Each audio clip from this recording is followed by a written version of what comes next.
이 시간 나의 안식할 처소는 어디냐라는 제목으로 하나님의 말씀을 전하도록 하겠습니다. 하나님께서 유대인들을 향해서 하나님이 거하실 처소가, 하나님이 집이 어디냐라는 그 반문을 통해서 정말 하나님은 어디 계시는가, 어디에 머물러 계시는가, 함께 오늘 본문을 통해서 하나님의 말씀을 전하려고 합니다. 스데반 집사님이 예수 그리스도의 복음을 증거하는 가운데 붙잡혀서 현재 산헤드린 공회 재판장 앞에서 신문 받는 가운데 스데반의 설교 가운데 한 부분이죠. 스데반 집사님이 유대인들에 의해서 붙잡혀 왔을 적에 스데반의 죄명은 신성모독죄라고 얘기했어요. 유대인들이 가장 신성시했던 것은 뭐냐면 율법하고 성전이에요. 율법과 성전은 어떤 누구도 바꾸거나 그럴 수 없는 거예요.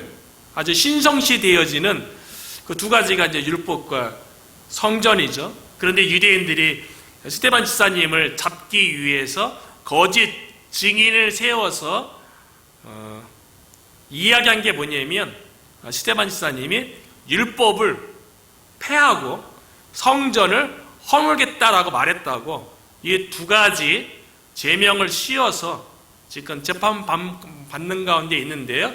율법에 대해서는 2주 전이죠. 주일 설교를 통해서 말씀을 나누었어요. 율법에 대해서는 예수님께서 율법을 폐하러 온 것이 아니라 오히려 율법을 완성하러 오신 분이고, 그리고 율법 자체가 예수님을 증언하고 율법이 예수님을 가리킨다. 그렇게 스데반 집사님이 설교를 했고요. 그러니까 율법을 폐하겠다고 주장한 것에 대해서 반박하고 구약 성경 말씀을 가지고 변호를 한 거죠. 그리고 이번에는 두 번째 신성모독죄에 해당되어지는 성전을 허물겠다고 말한 것에 대해서 성전에 대해서 반박하고 변호하는 내용이에요. 스데반 집사님은 성전 이전에 있었던 장막부터 언급하면서 자신이 예수 그리스도에 대해서 변호하기 시작하는데요. 44절이죠. 광야에서 우리 조상들에게 증거의 장막이 있었으니 이것은 모세에게 말씀하신 이가 명하사 그가 본 그 양식대로 만들게 하신 것이라. 성전 전에 장막이 있었죠. 그런데 그 장막은 증거의 장막이었는데, 하나님께서 모세를 통해서 이스라엘 백성을 애굽에서 인도해낸 다음에 시내산에서 하나님께서 모세를 통해서 율법을 받게 하죠. 그 율법에 있는 그대로 하나님께서 보여주신 그 양식 그대로 모세를 통해서 만들게 하신 것이 증거의 장막이라는 거예요. 증거의 장막, 성막이죠. 그런데 증거의 장막이라고 스데반 집사님이 이야기한 이유는 성막 안에 있었던 그 법궤, 또 법궤 안에 있었던 하나님께서 두 돌판 위에 새겨진 말씀 때문에, 그 두 돌판이 법궤 안에 있었기 때문에 말씀이 하나님을 증거하는 거예요. 그래서 법궤를 또 다른 말로 증거궤라고 이야기했기 때문에 성막을, 증거의 장막을 모세가 본 그대로, 그 양식대로, 말씀대로 만들었다는 거죠. 말씀이 하나님을 증거하는 거예요. 그래서 증거궤, 증거의 장막이 되는 것처럼요. 오늘날에도 마찬가지인 것 같아요. 눈에 보이지 아니하시고 영으로 존재하시는 하나님을 우리가 어떻게 그 하나님을 알 수 있겠어요? 하나님께서 우리에게 허락하신 말씀을 통해서 말씀이 하나님을 증거하는 거예요. 그러니까 우리가 하나님을 어떻게 만나는가? 말씀 속에서 만나는 거예요. 말씀 속에서 살아계신 하나님의 음성을 듣는 거예요. 말씀이 하나님을 증거한다는 거예요. 이걸 강조하는 거죠. 스데반 집사님은요, 우리가 신비한 체험을 통해서 하나님을 만나는 게 아니에요.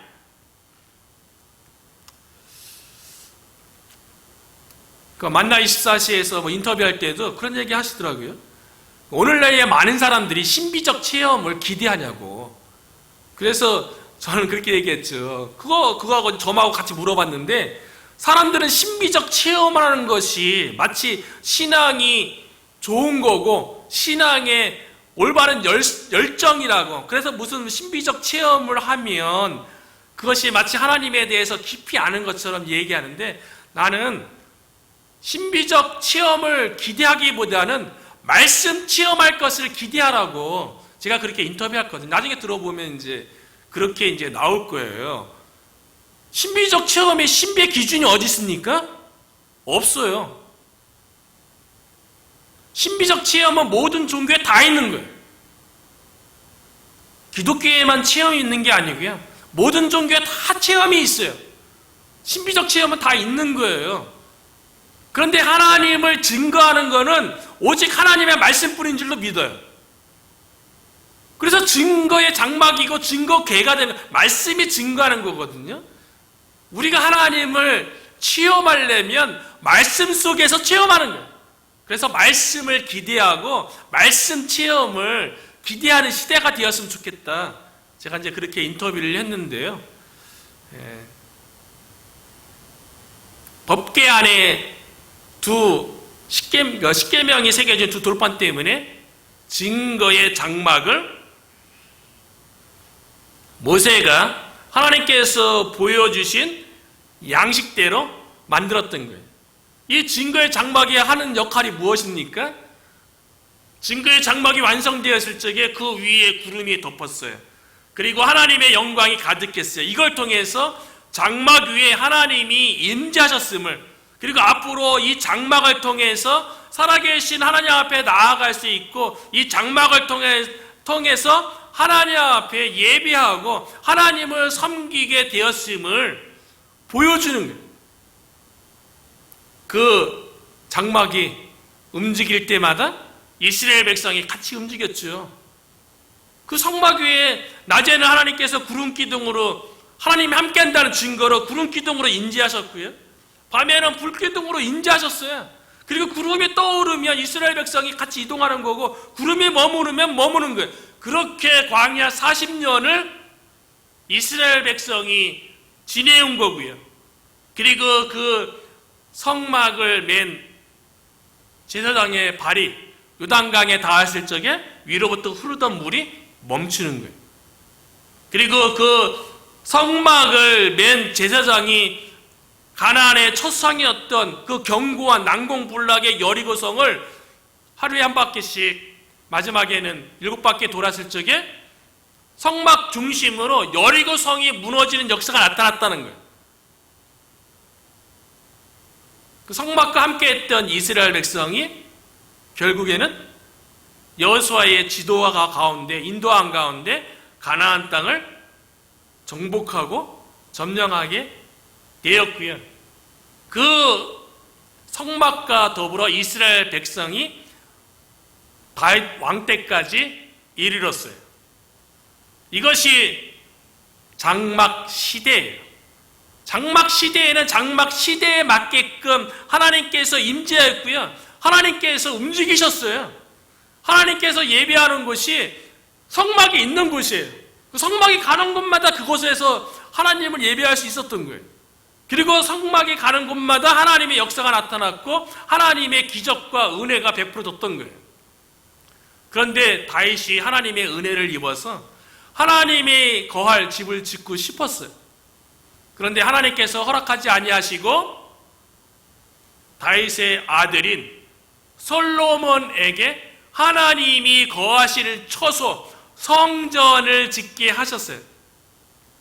그런데 성경에 보니까 스데반 집사님의 설교 가운데 47절에 보니까요, 솔로몬이 그를 위하여 집을 지었느니라. 집을 지었대. 이전에는요, 하나님이 어디에 계셨습니까? 텐트에 거하셨어요. 그런데 솔로몬 왕 이후부터는 하나님이 집이 무엇으로 지어졌습니까? 더 이상 짐승의 가죽이 아닌 흰 대리석으로 지어졌어요. 돌로 지어졌어요. 그것이 바로 솔로몬 성전, 예루살렘 성전이 되는 거죠. 솔로몬 성전이 완공되었을 적에, 장막이 다 완성되었을 적에 나타났던 하나님의 신비한 은혜가 동일하게 나타났어요. 솔로몬 성전 위에 구름이 덮었고요, 하나님의 영광이 가득했어요. 그렇기 때문에 성막하고 성전의 기능과 역할은 동일한 거예요. 그 역할이 무엇입니까? 그 기능이 뭐예요? 죄인된 인간이 거룩하신 하나님 앞에 나아가기 위해서 성막이 필요한 거고 성전이 필요했던 거예요. 그런데 성막은 움직였지만 성전은요, 한 곳에 고정됐어요. 하나님의 인재가 한 곳에 머물렀어요. 어느 게 더 좋은 건가? 어느 게 더 좋은 것 같으세요? 하나님께서 움직이는 하는 것하고 하나님께서 한 곳에 머무는 것하고, 어찌 보면 장막시대가 더 나은 것처럼 보이죠. 스데반 집사님의 설교에서 아주 중요한 이야기를 다루고 있어요. 하나님께서 하나님의 백성 가운데 임재하시고 백성을 통해서 예배를 받으시고 만나시고 섬김을 받는데요, 성막에서 성전의 시대로 바뀌었다는 거예요. 솔로몬 성전 때 하나님께서 그 성전에 임재했을 적에 어떤 누구도 이전의 장막 시대를 그리워하면서 하나님은 성전에 머무는 것이 아니라 장막에 머물러서 하나님의 백성 가운데 이곳저곳 돌아다니셔야지 왜 하나님께서 왜 한 곳에 머물러야 되냐고 그렇게 따진 사람이 없어요.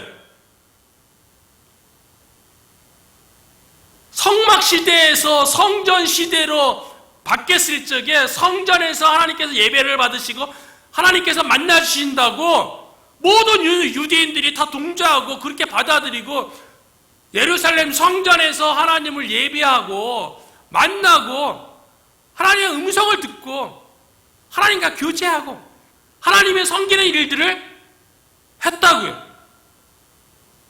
유대인들은 이 사실을 다 알고 있습니다. 그런데 이제 솔로몬 성전 시대 이후에, 맞아요, 성전에서 하나님께서 임재하셨고 그곳에서 예배도 받았고 성긴도 받았어요. 솔로몬 성전은 인간에 의해서 지어진 집이죠. 돌로 지어진 집이에요. 그런데 그 솔로몬 성전에 대해서 스데반 집사님이 아주 중요한 신학적인 설교를 했어요. 48절인데요. 그러나 하나님께서 솔로몬 성전에서 예배도 받으시고 그곳에 임재하셨지만, 그러나 이게 중요한 거죠. 그러나 지극히 높으신 이는 손으로 지은 곳에 계시지 아니하시나니. 하나님이 어떤 분이십니까? 하나님은 지극히 높으신 분이세요. 거룩한 분이세요. 인간과 차원이 다르게 존재하시는 초월적인 분이세요.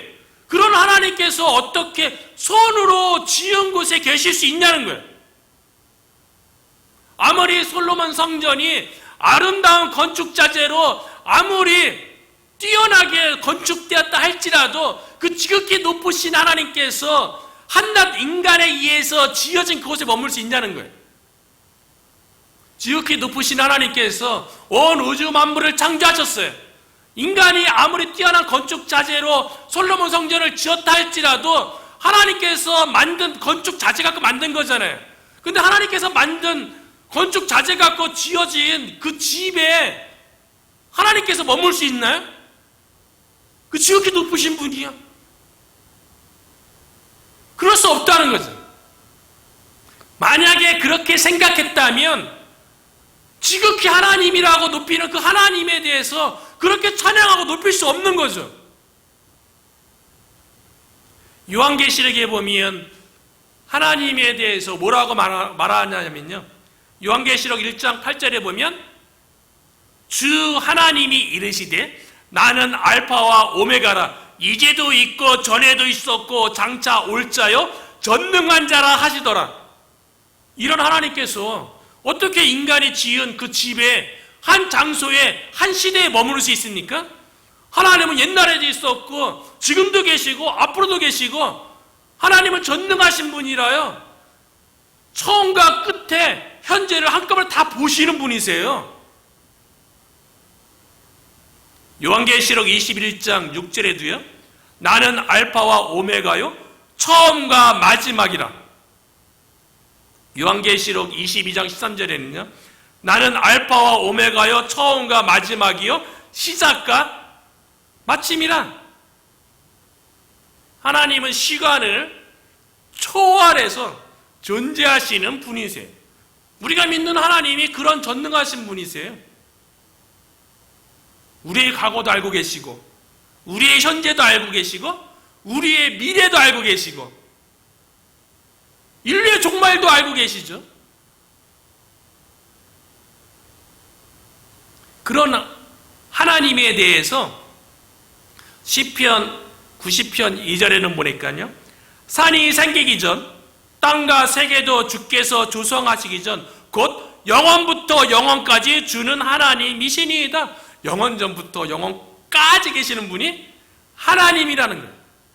그렇게 지극히 높으신 영원 전부터 영원 끝까지 계시는 그분이 어떻게 손으로 지은 곳에 계실 수 있냐는 거죠.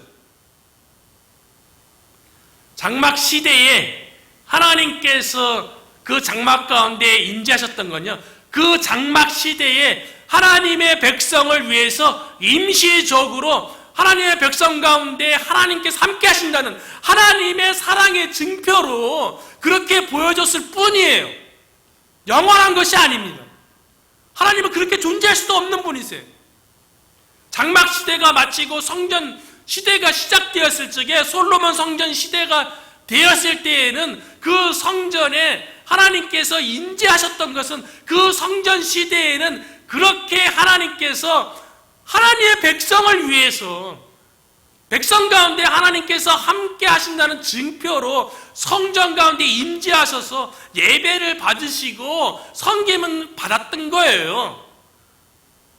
영원하시고 초월하신 하나님께서 그 성전에 영원히 머물러 계실 분이 아니라고요. 그럴 수도 없고요. 우리가 믿는 하나님은 대단하신 분인 거죠.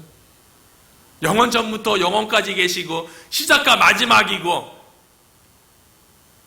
우리의 모든 것을 아시는 그 하나님이 어떻게 한 장소에 의해서 한 시대에 의해서 지연될 수 있냐고요. 그럴 수 없다는 거예요. 그런데 그 영원하신 그 하나님께서요, 49절에 보니까요, 이사야 66장 1절의 말씀을 가지고요, 뭐라고 얘기했냐면, 주께서 이르시되 하늘은 나의 보좌요 땅은 나의 발등상이니 너희가 나를 위하여 무슨 집을 짓겠으며 나의 안식할 처소가 어디냐? 시간을 초월해 계시고 모든 장소를 초월해 계시는 그 하나님은요, 하나님의 보좌가 하늘이고요, 이 땅은 하나님의 발등상, 발 디딘 곳이라는 거예요. 그런 하나님을 위해서 어떻게 하나님을 위한 집을 짓고 하나님이 안식할 처소를 마련할 수 있냐는 거예요.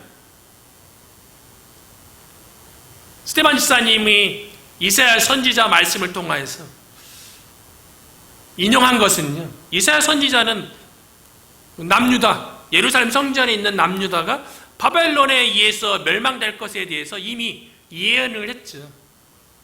그걸 통해서 성전 시대가 끝날 것에 대해서 예언한 거예요. 장막 시대가 있었던 거고요, 솔로몬 왕 이후에는 성전 시대가 있었던 거고요, 또 그 시대가 지나면 그 다음은 예수 성전 시대가 온다는 거예요. 육체의 예루살렘 성전 시대가 마무리되고 하나님의 아들이신 메시아가 오면 예수님으로 인해서 예수님 자신이 성전되는 시대가 온다는 거예요. 그걸 예언하기 위해서 이사야 선지자의 말씀을 스데반 집사님이 인용하고 있는 거예요. 그래서 요한복음에 보면 요한복음 1장 14절에 예수님께서 이 땅에 장막으로 오셨다라고 1장 14절에 말씀하고 있는 거예요. 말씀이 육신이 되어 우리 가운데 거하심에, 우리 가운데 거하신다는 이 원문상의 의미가요, 장막을 치셨다는 의미예요. 예수님이 장막으로 오셨다는 거예요. 그리고 요한복음의 2장 19절에 보면 예수님께서 예루살렘 성전에 방문하셔서 유대인들을 향해서 이렇게 외치죠. 이 성전을 허물라. 솔로몬 성전이 나중에 바벨론 포로 이후에 스룹바벨 성전으로 재건되어지고 나중에 헤롯 왕 때에는 그 스룹바벨 성전이 다시 또 보수되어서 헤롯 성전이 되었죠. 그 성전은 46년 동안 지어진 거예요. 그런데 그 헤롯 성전을 46년 동안 수리되어지고 보수된 그 성전을 예수님께서 허물라. 내가 4일 동안에 일으키리라. 그렇게 말씀하셨는데 요한복음 2장 21절에 뭐라고 기록되어 있냐면 그러나 예수는 성전된 자기 육체를 가리켜 말씀하신 것이라. 예수님 자신이 성전으로 왔다는 거예요. 성전의 기능이 뭡니까? 하나님이 임재하시고 하나님께서 예배 받으시고 하나님께서 하나님의 백성을 만나고 성전에서 말씀하시고요. 성전에서 교제하시고 성전에서 섬김을 받는 것처럼 예수님이 이 땅에 장막으로 오시고 성전으로 오셔서 이제는 예수 그리스도를 통해서 하나님 아버지께 나아가게 되고 하나님을 만나게 되고요. 하나님의 음성을 듣게 되고 그래서 예수님이 뭐라고 얘기합니까? 내가 곧 길이요 진리요 생명이니 나로 말미암지 않고는 아버지께로 올 자가 없느니라. 예수님 자신이 성전 되신 줄로 믿습니다. 인간이 지은 곳에 하나님이 머무를 수 없어요. 그래서 50절에도 보면 이 모든 것이 다 내 손으로 지은 것이 아니냐 함과 같으니라. 하나님께서 지으신 곳에 어떻게 하나님이 또 그곳에 머무를 수가 있어요? 그거를 초월해 계시고 지극히 크신 분인데요. 예수님이 이 땅에 오심으로 예수님 성전 시대가 시작되었어요. 예수의 이름을 통해서 하나님께 나갈 수 있는 길이 열린 거죠. 그런데 예수님께서 십자가에서 양 손과 발이 못 박혔을 적에 놀란 기적이 일어났어요. 예수님께서 십자가에 못 박혀서 고통 가운데 운명하시기 전에 거룩하신 하나님 앞에 나아가는 휘장이 위로부터 아래로 찢어지는 일이 벌어졌어요. 예수님께서 십자가에서 자기의 몸을 찢기는 그 사건을 통해서요, 성경은 휘장이 위로부터 아래로 찢어졌다고 그렇게 기록하고 있어요. 성전 대신 예수님이 십자가에서 죽으심으로, 운명하심으로 그 십자가를 통해서 거룩하신 하나님께 나아갈 수 있는 유일한 길, 그 휘장을 위로부터 아래로 찢었다는 거예요. 성전된 예수님의 몸을 찢어서, 휘장을 찢어서 거룩하신 하나님이 머무시는 그 지성소로 들어갈 수 있는 길을 열었다는 거죠. 그래서 예수 그리스도의 십자가의 보혈의 피를 의지하면 거룩하신 하나님, 그 지성소에 들어갈 수 있는 길이 열리게 된 거예요. 성전 시대가 아니고요. 예수님은 십자가에서 못 박혀 돌아가셨어요. 성전 대신 예수님 자신이 십자가에서 찢기셨어요. 그리고 휘장을 찢어서 거룩하신 하나님 앞에 나갈 수 있는 길을 여시게 된 거죠. 그래서 이제는 예수님이 십자가 박혀 죽으시고 3일 만에 부활하신 그 이후로는 예수님 성전 시대에서 예수님이 구원을 완성하신 이후에는 교회 성전 시대로 바뀌는 거예요. 그래서 오순절날 마가의 다락방에 120명의 성도들이 모여서 함께 한마음을 다해서 기도했을 적에 하나님께서 약속하신 그것을 기다리라. 그거 말씀 붙잡고 120명의 초대교회 성도들이 한마음 한뜻으로 기도했을 적에 하나님께서 오순절날 성령을 주셨어요. 그리고 오순절 성령에 대해서 사도 바울이 그들을 향해서 설교하는 가운데 이렇게 얘기해요. 그런즉 이스라엘 온 집은 확실히 알지니 너희가 십자가에 못 박은 이 예수를 하나님이 주와 그리스도 되게 하셨느니라. 십자가에 못 박힌 그 예수님이 하나님이 주님과 그리스도 되게 하셨다는 거예요. 그래서 너희가, 그러면 우리가 어찌 알고 그렇게 마음에 찔려서 이야기하니까 사도행전 2장 38절에 사도 바오로가 이렇게 얘기하죠. 너희가 회개하여 각각 예수 그리스도의 이름으로 세례를 받고 제사함을 받아라. 그리하면 성령의 선물을 받으리니. 십자가에 못 박힌 예수님을 주님과 그리스도 되게 하셨는데 그 주님과 그리스도가 예수님이라고 믿으면 하나님께서 죄 용서하시고 성령을 선물로 주신다는 거예요. 그래서 예수 그리스도의 이름으로 성령을 선물로 받게 된 거예요. 하나님의 성령이 임재하는 거죠. 예수 그리스도의 이름을 믿는 자들에게. 그래서 교회 성전 시대가 오순절 성령 강림 사건 이후에 열린 거예요. 이것에 대해서 하나님의 성령이 임재하심으로 예수 그리스도를 믿는 자들, 교회죠. 교회가 성전되는 시대가 열린 거예요. 사도 바울이 에베소서 2장 20절부터 22절에 대해서 이것에 대해서 아주 기가 막히게 잘 설명해 주었어요. 너희는 사도들과 선지자들의 터 위에 세우심을 입은 자라. 그리스도 예수께서 친히 모퉁이 돌이 되셨느니라.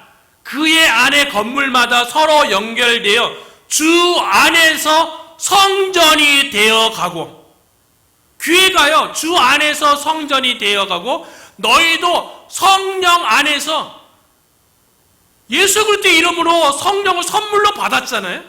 너희도 성령 안에서 하나님의 거하실 처소가 되기 위하여. 시대반 집사님의 설교 가운데 하나님의 거하실 처소가 어디냐고 얘기했는데 너희도 성령 안에서 하나님의 거하실 처소가 되기 위해서 예수 그리스도를 믿는 우리가 하나님의 거하실 처소가 되었다는 거예요. 예수 안에서 함께 지어져 가느니라. 그래서 고린도전서 3장 16절에 너희는 너희가 하나님의 성전인 것과 하나님의 성령이 너희 안에 계시는 것을 알지 못하느냐. 예수 그리스도의 이름을 믿는 모든 자들이 성전이 되고 하나님의 거하실 처소가 된 거예요. 하나님께서 뭐라고 얘기했습니까? 나의 안식할 처소가 어디냐? 장막 시대 때는 장막이었죠. 성전 시대 때는 성전이었죠. 예수님이 활동할 때에는 예수님이 성전이었죠. 예수님이 구원을 완성하시고 부활 승천하신 이후 오순절 성령을 우리에게 주신 이후로는 교회 성전 시대가 열려서 교회가 하나님이 안식할 처소가 되었다는 거예요. 이게 은혜죠.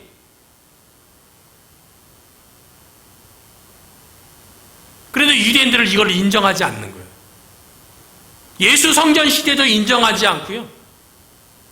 그리고 성전이 거룩하다고 신성하다고 그렇게 여기고 있어요. 이사야 선지자가 아니라고 얘기했잖아요. 어떻게 내가 인간의 손으로 지은 집에 거할 수 있겠냐고. 성전 시대가 끝날 것에 대해서 이미 이사야 선지자를 통해서 그렇게 구약에 얘기되었음에도 불구하고 유대인들은 왜 성전이 신성하고 마치 예루살렘 성전이 계속 있어야 될 것만 것처럼 그렇게 왜 주장하겠어요? 그들의 기득권 유지하려고 하는 거 아닙니까? 성전을 통해서 유대인들이 자신들의 위치와 자신들의 유익을 얻으려고 그들의 탐욕 때문에 예수 성전 시대, 교회 성전 시대를 거부하는 거예요. 그게 성령을 거스르는 행위였다고요. 예수님도 예루살렘 성전이 완전히 파괴될 것에 대해서 이미 마가복음 13장 2절에 예언했어요. 예수께서 이르시되 내가 이 큰 건물을 보느냐? 돌 하나도 돌 위에 남지 않고 다 무너뜨려지리라 하시니라. 예루살렘 성전을 향해서 예수님께서 큰 건물들을 보느냐 그런 거 보면 그 당시에 헤롯이 46년 동안 유대인들의 마음에 환심을 사기 위해서 엄청나게 크게 수리해 준 거죠. 그런데 그 당시에 성전을요 금으로 입혔기 때문에 왜 돌 위에 돌 하나도 남지 않았냐면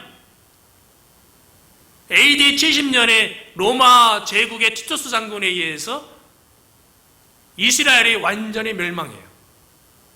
그 예루살렘 성전도 완전히 폐허가 되고 AD 70년 이때를 기점으로 모든 유대인들이 세계로 다 흩어지는 거예요. 그리고 AD 1948년 때까지 거의 2000년 가까이 전 세계를 떠돌이 생활을 하다가 다시 예루살렘으로 돌아간 거예요. 1948년도예요. 예루살렘 성전 그 돌 위에 돌, 그 금으로 입혔는데요. 그 티투스 장군에 의해서 멸망할 적에 로마 병사들이 그 금캐관이라고 모든 돌들을 다 뜯어냈대요. 그래서 예루살렘 성전이 터 자체도 안 남았다는 거예요. 그리고 오늘날 남아있는 게 그 통곡의 벽이라는 거, 그것만 유일하게 남아있는 거 아닙니까? 예수님께서 왜 그렇게 예언했겠어요? 예루살렘 성전의 기능이 끝난 거예요. 예수님의 오심으로 끝났어요. 오순절 성전 강림으로 교회 성전 시대가 이미 왔어요. 그런데 51절에 보니까 유대인들과 종교 지도자들은요, 그들에 대해서 율법과 성전에 대해서 스데반 지사님이 반박하고 변호한 다음에 성경 충만하니까 종교 지도자를 향해서 그들을 향해서 비판적인 말을 하는 거예요. 그들의 심장에 폐부를 찌르는 말을 하죠. 51절이죠. 목이 곧고 마음과 귀에 할례를 받지 못한 사람들아, 너희도 너희 조상과 같이 항상 성령을 거스리는도다. 목이 곧다는 얘기가 뭡니까? 이거 언제 얘기 나온 겁니까? 고집이 세다는 거죠. 완고하다는 거죠. 목이 곧은 백성이라는 말을 이스라엘 백성이 시내산에서 율법을 받아서 장막이 지어졌음에도 불구하고 모세가 늦게 내려오니까 이스라엘 백성이 아론에게 뭘 요구했습니까? 금송아지를 요구했어요. 금송아지. 금송아지 우상을 만들고 그 금송아지가 우리를 애굽에서 인도해낸 신이라고 춤추면서 노래하면서 그 금송아지를 섬겼잖아요. 금송아지가 여호와 하나님이라는 거예요. 금송아지는 이스라엘 백성이 애굽에서 섬기던 신의 형상이었던 거죠. 금송아지. 힘의 상징이고 부요의 상징이고 물질의 상징이고 오늘날엔 돈의 상징이죠. 어떻게 하나님의 은혜로 유월절 어린 양의 피로 구원받았음에도 불구하고 이스라엘 백성 마음속에는, 그들의 마음속에는 여전히 자리 잡고 있는 거 뭐예요? 애굽에 있을 때 보았던 물질, 풍요, 돈, 이런 마음들이 있었기 때문에 그것을 충족하기 위해서 하나님을 금송아지로 바꾼 거예요. 근데 이런 일은요,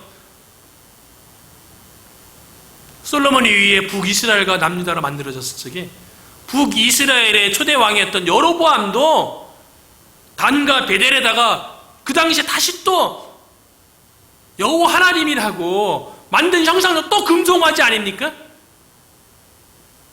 인간의 마음속에 있는 우상의 본질은요, 자기 자신을 섬기는 거예요. 자기 자신의 탐욕을 섬기는 거예요. 마음속에는 세상에 있는 돈, 물질, 풍요를 섬기면서 그거를 이름을 바꾼 것 뿐이죠. 하나님 믿는다고 하면서 마음속에는 세상의 탐욕이 가득한 거예요. 그렇기 때문에 예수님 시대건 예수님 이후의 교회 시대에 유대 종교자들이 왜 교회를 싫어하고 그랬냐면요, 그들의 마음속에는 금송아지를 섬기는 그 탐욕이 가득했기 때문에 그래요. 이게 목이 고든 거죠. 고집이 센 거죠. 말로는 하나님 섬긴다고 하지만 실상은 세상의 탐욕을 섬겼던 거예요. 제가 한번 언급했었잖아요. 제가 작년에 그 뉴욕에 방문했을 적에 월가 시작하는 그 입구에, 월가는 전 세계의 금융 중심지 아닙니까? 세계의 돈이 다 그곳에 머물러 있는 거 아니에요? 그리고 월가에서 일하는 사람들이 그 미국에서는 가장 고급, 돈 많이 버는 그 금융가들, 뭐 투자자들, 뭐 변호사들 다 거기 있는 거 아닙니까? 근데 월가가 시작되는 그 입구에 가보니까요, 금송아지가 있어요. 금송아지. 구리겠죠, 구리겠으니까. 실제로 금은 아니고 구리로 만들어진 그 아주 역동적으로 움직이는 황소가 딱 있어요. 거기 사람들 엄청나게 많이 모여 있어요. 그 지하철역 입구에 있는데, 그런데 보면 그 황소가 움직이는 뭐 형상을 하고 있는데 앞 발이 있잖아요. 앞 발이 반들반들반들. 사람들을 한 번에 다 만져보려고. 그 금송아지가 돈의 신이에요. 물질의 신이고 풍요의 신. 뭐 이집트에서부터 오늘에 이르기까지 금송아지를 향한 그 고집센 마음, 그 마음의 탐욕, 마음의 할례를 받지, 유대인은 하나님의 백성 아닙니까? 마음의 할례를 받지 못한, 세상에 대해서 잘라내는, 세상과 단절하고 하나님의 말씀에 순종하겠다고 하는 마음의 증거가 없는 겉모습만 유대인이라고 일컬어지는 할례 받은 사람들을 하라고 유대 종교 지도자들에 대해서 스데반 집사님에게 책망받는 거예요. 그게 목이 고든 백성, 마치 성전을 되게 거룩하게 하는 게 마치 하나님을 잘 섬기는 것처럼 고집스럽고 사실은 본인의 탐욕을 챙기는 거면서 오히려 하나님의 뜻인 스데반의 복음을 증거하는 일에 대해서는 핍박하고 그랬던 거죠. 우리들의 모습 가운데는 어떠냐는 거죠. 우리들의 마음 가운데는 혹여나 목이 고든 모습, 마음속에 오늘날 교회 속에 이런 모습이 많이 있지 않을까. 목이 고든 모습, 마음에 할례받지 못해서 여전히 금송아지를 마음속에 담으면서 하나님의 백성으로서 하나님에게 그런 것을 기대하는 그런 시대에 우리가 살고 있지 않은가. 그런 것이 바로 성령을 거스리는 행위라는 거예요. 우리 안에 고집스러운 부분, 옛 모습 있다면 예수님께서 십자가에서 우리의 모든 고집, 옛사람에 대해서 대신 죽어진 것처럼 그 예수님을 의지하여서 예수님과 더불어 내가 그리스도와 함께 십자가 못 박혔나니, 사도 바울이 그렇게 고백했던 것처럼 내 마음속에 있는 고집, 아집, 탐욕, 욕심, 이런 것들은 죽어지고 하나님의 거하실 처소, 안식할 처소가 우리의 마음이에요. 초월해 계시지만 특별히 예수 그리스도 이름을 믿는 우리들에게 친히 안식할 처소를 삼아서 찾아오신 그 하나님의 성령님이 우리 안에 거주하시고 지배할 수 있도록 우리 안에 더러운 것들에 대해서 십자가로 다 제거하고, 혹여나 우리가 성령을 소멸하거나 성령을 거스리는 행위 하지 아니하고 우리가 성령 충만함으로 우리를 통하여서 여전히 이 시대 가운데 예수 그리스도의 복음을 우리를 통해서 나타나고, 이 몽고메리 카운티를 우리의 교구로 삼고 하나님의 나라 확장을 위해서 예수 그리스도의 복음을 담대하게 증거할 수 있는 저와 여러분이 되시기를 주님의 이름으로 축복합니다.